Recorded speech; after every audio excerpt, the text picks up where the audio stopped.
is Muhammad Nurhidayat bin Muhammad ZUKRY. So today we going to present about the policy of one student, one sport. Before that, let me introduce my fellow members. Muhammad AIREEL bin Muhammad KASSIM, Muhammad FAIZ bin NURHASIM, Muhammad ZAIDI, Muhammad YUSRIYANSHAH bin Muhammad YUNUS, and myself. Let's start with introduction of one student, one sport.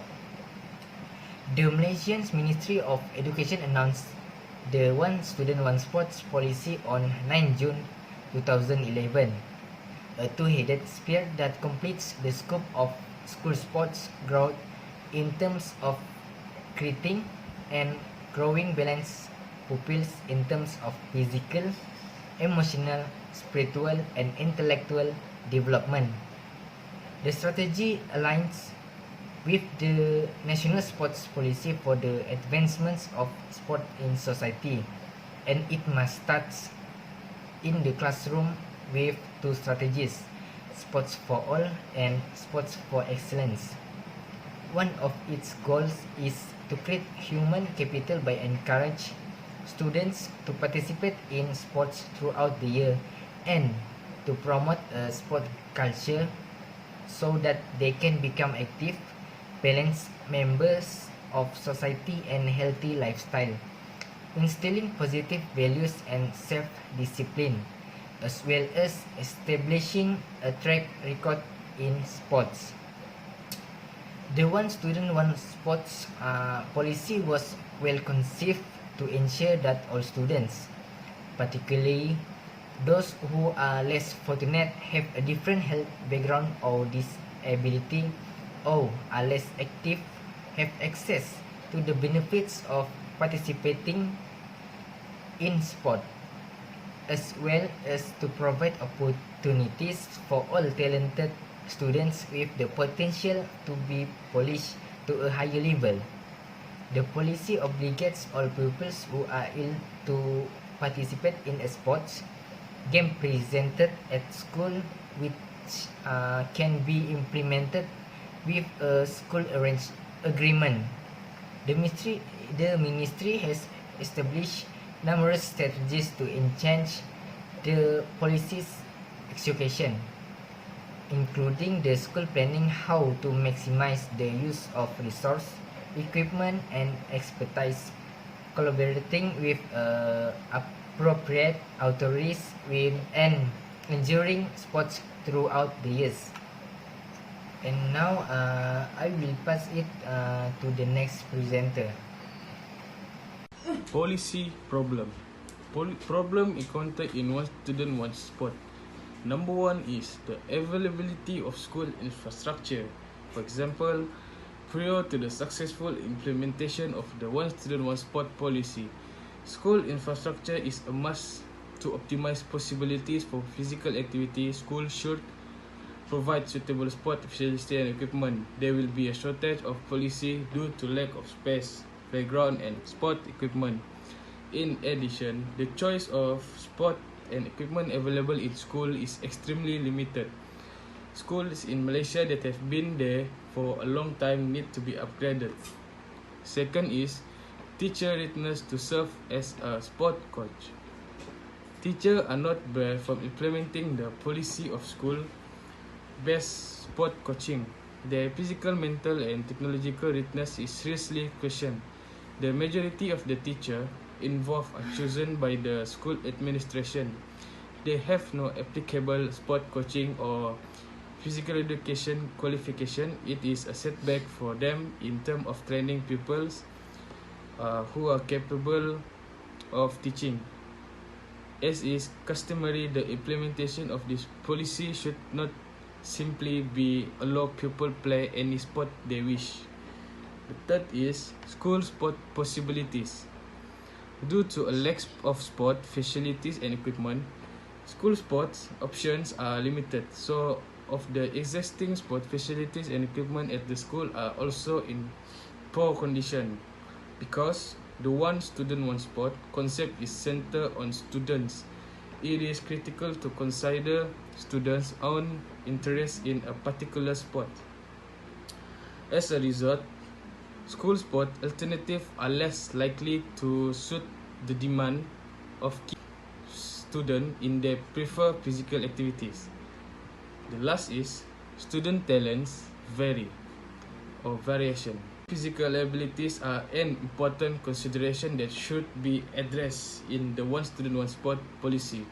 Students who have great physical talents or competences will be encouraged to participate in sport, and as a result will succeed in this policy. Students with limited physical competence on the other hand will be alienated since they will be unable to participate in sport activities at school.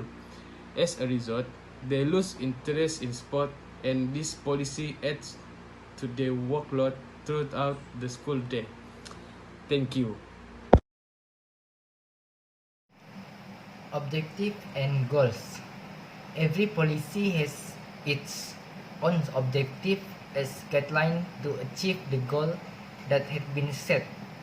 The main goal and of this policy, according to the Ministry of Education Malaysia, is to create a healthy social school environment and to assist in achieving the goals of joint work between the Ministry of Education and other major government agencies such as the Ministry of Health, which deals with health issues, and the Ministry of Youth and Sports, which deal with development of sports for all and sports for high performance.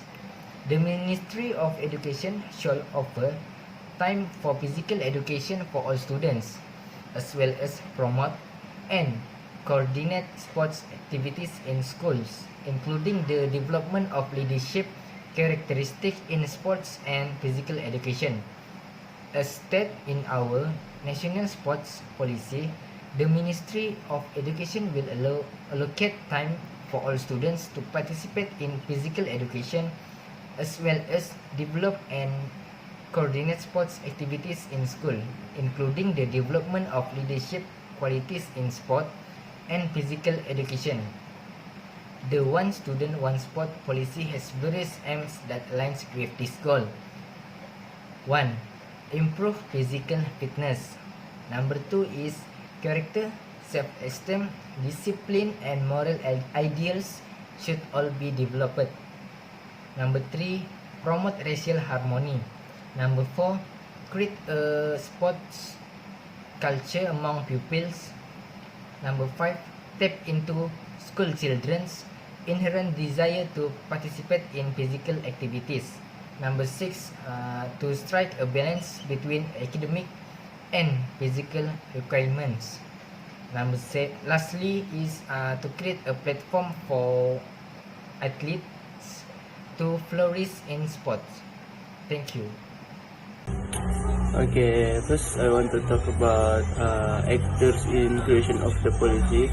Firstly, there are three generations of implementation research that can be categorized into three distinct theoretical approach in order to study the implementation.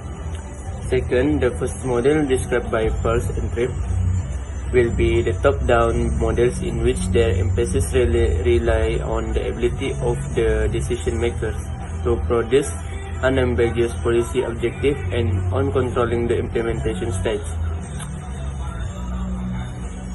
Thirdly, in this case study, we are considering the top-down theory, as we believe that all policies implemented in Malaysia are based on the top-down theory. Fourthly, in an article taken from the Star Online that 18th March 2010, the Deputy Prime Minister Tan Sri Yassin said that sport will be introduced to school timetable in year 2011 as a new subject. Next, in an article taken from the Star Online dated 14th July 2010, Tan Sri Yassin mentioned, "We have informed our officer on the appropriate ways to implement this at both primary and secondary school level. A student of different age have a different approach to sport." And Other than that, according to DAI 2002, the relationship between the public policy and government institution is very close, in which the policy is authoritatively determined, implemented, and enforced by government institution, namely Parliament, Prime Minister, bureaucracies, and so on. In accordance to this model, 1M1S policy is being authoritatively determined and enforced by the MOE. Okay, next I want to talk about implementation strategy of the policy.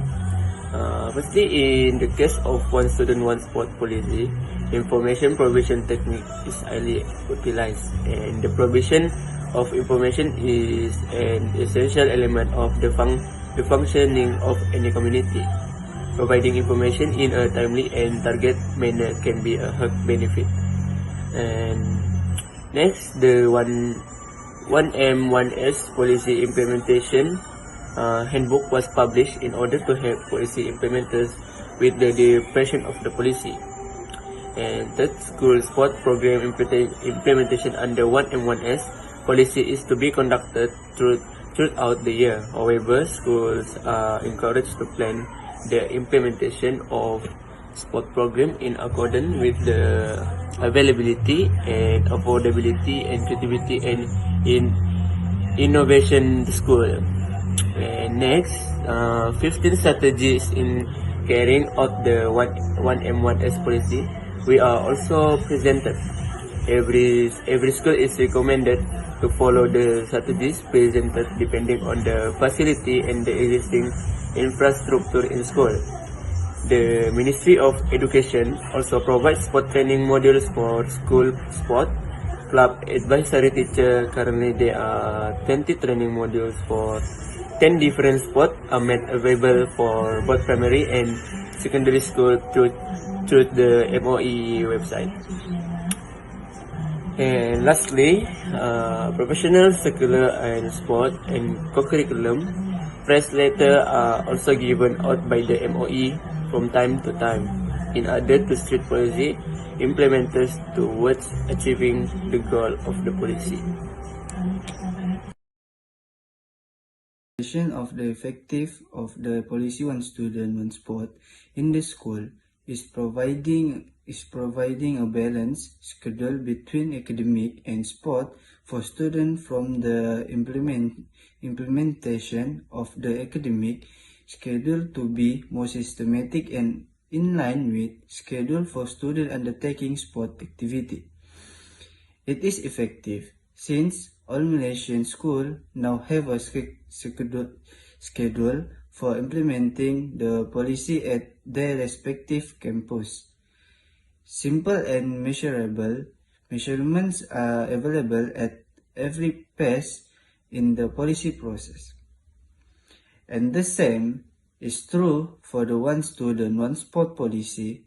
For example, in the topic of physical education, students can choose one activity to participate in, and most Malaysian schools hold sporting event in which all students can participate in team or individual sport.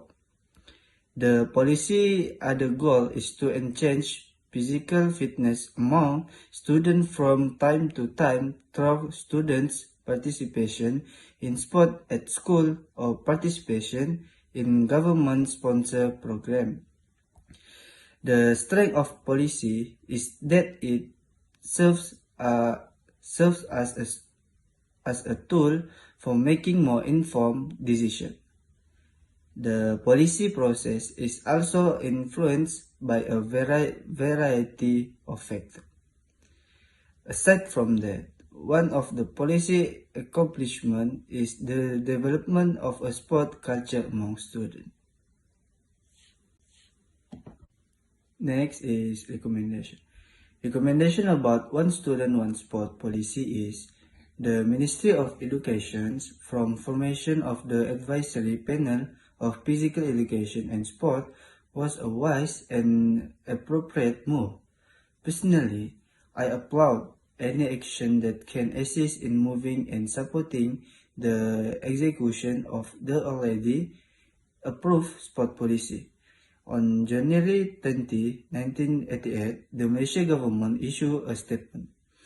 This policy has also been updated to reflect certain requirements, but in today's classroom, what was happened to physical education in sport? We lack this. Therefore, how can we develop sport in Malaysia if we don't have a robust and strong grassroots foundation? With the exception of squash, badminton, bowling, lawn bowling, and cycling, I am pleased to announce that the Minister concerned about the poor quality of sport in the country will provide a significant boost to the country's sport fraternity. Nation sports, which have lost touch with its glory days, are undergoing its stability and a serve crisis as a result of many of our schools, college, universities, state and national athletic outreach falling to nurture and develop fresh talent and championship. I'm FAIZ bin NURHASIM and my student ID is 20211073999.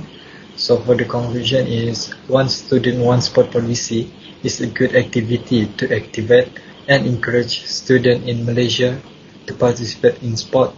Moreover, one student, one sport policy is not only good motivating student but also good for health.